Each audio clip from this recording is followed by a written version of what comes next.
আসসালামু আলাইকুম বন্ধুরা। আজকে আমি সুজির একটা অসাধারণ নাস্তা রেসিপি তোমাদেরকে দেখিয়ে দিব। কি বলবো, ছোট থেকে বড় সবাই খাইতে পারবে আর খুব টেস্টি। এই সুজির রেসিপিটা অসাধারণ টেস্টি, ঘরে থাকা উপকরণ দিয়ে তৈরি করে দিব। কি বলবো, এই সুজি দিয়ে দিলে একবার হলো বাড়িতে ট্রাই করে দেখতে পারো তোমরা সবাই। এই যে এখানে আমি দেখে পাচ্ছ হাফ বাটি সুজি, এটা গুঁড়ো করে নিয়েছি মিক্সারের মধ্যে দিয়ে। আমার পরিমাণ মতন আমরা দিয়েছি। তোমরা যদি বেশি বানাতে চাও তাহলে একটু বেশি করে দিবা। আমি আমার পরিমাণ মতনটাই দেখিয়ে দিলাম। তোমরা যে কোনো জিনিস বাটির মাপ হিসেবে করে নেবা। এখানে আমি দিয়ে দিলাম আটাটা একটু বেশি আছে, ফুল বাটি দেই নেই, একটু হাফ বাটির একটু বেশি দিয়ে দিলাম। এখন সুজি আটা ভালো করে মিক্স করে নিচ্ছি। চাইলে তোমরা ময়দা দিয়েও করতে পারো, আটাও হয় ময়দাও হয়। আর কি বলবো, এই সুজির রেসিপিটা বাচ্চারা যখন বাচ্চাদেরকে দিবা, টিফিনে হোক সন্ধ্যায় যে কোনো টাইমেই বাচ্চারা খুব খুশি হবে। বা বড়দেরা ছোটদেরা সবার জন্যই এই সুজির নাস্তা রেসিপিটা। এখানে তোমরা তো দেখতে পেলে আমি সামান্য লবণ দিয়ে দিলাম স্বাদ মতন। আর এই যে চিনিটাও দিয়ে দিলাম। চিনিটা তোমরা যারা যেরকম মিষ্টি খাও সেরকম দিতে পারো। আমি আমার পরিমাণ মতন চিনিটা দিয়ে দিলাম। এই যে এখন সবগুলো ভালো করে মিক্স করে নিচ্ছি। চিনিটা চাইলে তোমরাও চিনিটাও গুঁড়ো করে দিতে পারো, গুঁড়ো করে দিলে ভালো হয়, টপ করে মিক্স হয়ে যায়, সবগুলোর সঙ্গে গলে যায়। এই যে এখানে আমি আধা চামচ বেকিং পাউডার দিয়ে দিলাম, ওগুলো দিয়েও ভালো করে মিক্স করে নিচ্ছি। তোমরা দেখতে পারছো একদম সহজভাবেই এই সুজির নাস্তাটা তৈরি করে দেখিয়ে দিব। আর এতটা টেস্ট হয় এই সুজির নাস্তাটা, কি বলবো। তোমরা একবার হলো ট্রাই করে দেখতে পারো যে কতটা টেস্ট আর কতটা স্বাদ। এই যে এখানে আমি ঘি দিয়ে দেব 2 চামচ পরিমাণ। এই যে ঘি দিয়ে দিলাম। ঘিটা দিলে কি হয়, যে কোনো খাবারের মধ্যে ঘিটা দিলে খুব একটু ভালো টেস্টটা বাড়িয়ে দেয়। ঘি যে কোনো খাবারের মধ্যে ঘিটা দিলে টেস্টটা কিন্তু বাড়িয়ে দেয়। এই যে এখন ভালো করে সবগুলোর সঙ্গে মিক্স করে নিব আমি। এই যে হাত দিয়ে এভাবে করি সবগুলোর সঙ্গে ভালো করে মিক্স করে নিতে হবে, যেন সবগুলো আটা সুজির ভালো করে ময়ম দেওয়াটা ভালো হয়ে যায়। তোমরা চাইলে সাদা তেল দিয়েও করতে পারো, কিন্তু সুজিটা দিয়ে সাদা তেলের বদলে ঘিটা দিলে বেশি ভালো হয়, খাবার টেস্টটা অনেকটাই বাড়িয়ে দেয়।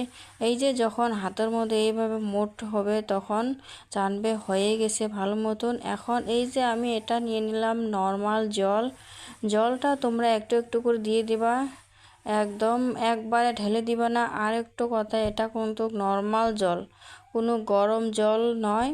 এই যে এইভাবে একটু একটু করে দিয়ে ভালো করে মেখে নিচ্ছি। এই যে এইভাবে ভালো করে, বেশি জল দিলে তখন কি হবে, জিনিসটা পাতলা হয়ে যাবে, জিনিসটা ভালো হবে না। যে কোনো জিনিস কিন্তু পাতলা হলে ভালো হয় না। এটা একটু আটার মতন যেন শক্ত শক্ত টাইপের থাকে, অতটা যেন পাতলা হয় না। এই যে আমি ওই জন্য জলটা একটু একটু করে দিয়ে দিয়ে নিচ্ছি। আর বন্ধুরা, তোমরা আমার চ্যানেলে যদি এসে থাকো প্লিজ সবাই আমার পাশে থেকো। পুরনো বন্ধুদেরকেও অসংখ্য ধন্যবাদ। আর নতুন যারা আছো তারা আমার পাশে থেকো। আর ফুল ভিডিওটা দেখো, কেউ স্কিপ করো না, তাহলে কিভাবে জানবে যে এই সুজির রেসিপিটা কত সুন্দর করে তৈরি করা যায়। আর একদম সহজভাবে আমি তোমাদেরকে দেখিয়ে দিচ্ছি। সহজভাবে, যখন ঘরের মধ্যে যে কোনো খাবার ভালো লাগে না, এইভাবে একবার বানিয়ে খেয়ে দেখো যে কতটা টেস্টি হয়। আর যে কোনো ভালো ভালো খাবার খাইলে কিন্তু মনটা একটু ফ্রেশ থাকে। এই যে আমার এইভাবে মাখিয়ে নিছি আমি, তোমরা দেখতে পারছো এইভাবে, বেশি পাতলা করিনি, একটু শক্ত শক্ত। এখন এটা আমি 5 মিনিটের জন্য ঢেকে দিয়ে রাখলাম। 5 মিনিটের জন্য ঢাকনাটা ধুয়ে দিলাম, যেন একটু 5 মিনিট পরে এই যে 5 মিনিট পরে এখন আমি চলে আসলাম। এই যে ঢাকনাটা খুলে দেখলাম। আর এই একটা চামচ নিয়ে নেবে, চা চামচটা দিয়ে একটু যে কোনো জিনিস একটু মেজারমেন্টের করলে জিনিসটা ভালো হয়। চা চামচে আমি একটু এভাবে নিয়ে নিব, একটু মেজারমেন্ট টাইপের যে কতটুক লাগে ওই হিসেবে নিয়ে এইভাবে হাতের মধ্যে ভালো করে একটু গোল গোল শেপ করবা। একটু তেল লাগিয়ে নিছি আমি হাতের মধ্যে, সাদা তেল। এই যে চা চামচের মতন করে একটু একটু করে নিবা আর হাতের মধ্যে এইভাবে দিয়ে দিয়ে গোল গোল করে একটু সবগুলো আগে বানিয়ে নিবা। একটু গোল গোল করে একটু ভাবে হাত দিয়ে চেপে দিবা। এই যে আমি হাত দিয়ে এইভাবে চেপে চেপে দিচ্ছি, বেশি না, একটু আলতো হাতে চেপে দিলেই হবে। আমি কিন্তু সবগুলোই এইভাবে চা চামচের পরিমাণ মতন নিয়েছি আর সবগুলোই একরকম করে তৈরি করে নিয়েছি। যে কোনো জিনিস একটু মেজারমেন্ট করে করলে ভালো হয়। এই যে এইভাবে দেখো কতটা সহজ, কতটা ইজি, একদম কোনো যে বাইরের কোনো জিনিস লাগে না, ঘরের জিনিস দিয়ে তৈরি হয় এত টেস্টি একটা নাস্তা রেসিপি, একদম টেস্টি ও নাস্তা রেসিপি হয়। আমি সবগুলোই এইভাবে দেখো তৈরি করে নিয়েছি। এই যে কত সুন্দর করে সবগুলো কিন্তু রেডি করে নিয়েছি। এখন আমি এগুলো চলো কি করি, ভেজে নিব। সবগুলো রেডি করার পরে এখন ভেজে নিব।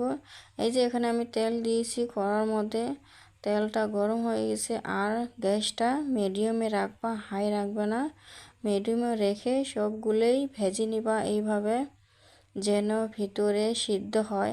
হাই লেভেলে দিলে উপরে লাল লাল চলে আসবে কিন্তু কালার কিন্তু ভিতরে সিদ্ধ হবে না।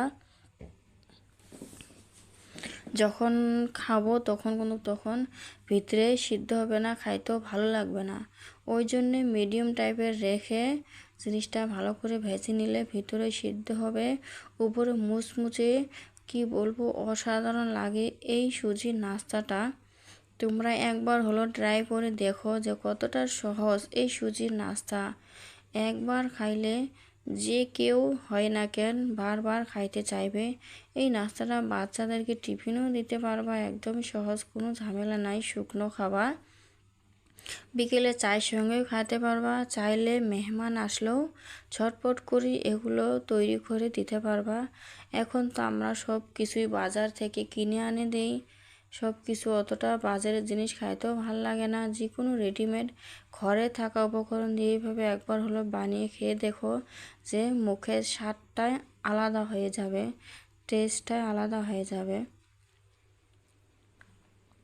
এই যে আমি সবগুলোই একদম মিডিয়াম টাইপের দিয়ে ভেজে নিয়েছি। দেখো এক পিসটা উল্টে দিয়েছি, খুব সুন্দর হয়ে ফুলেছে আর দেখো কত সুন্দর হয়েছে না। এই যে সবগুলো নামিয়ে নিয়েছি, দেখো কতটা সুন্দর, কতটা লাবণীয় দেখতে লাগছে।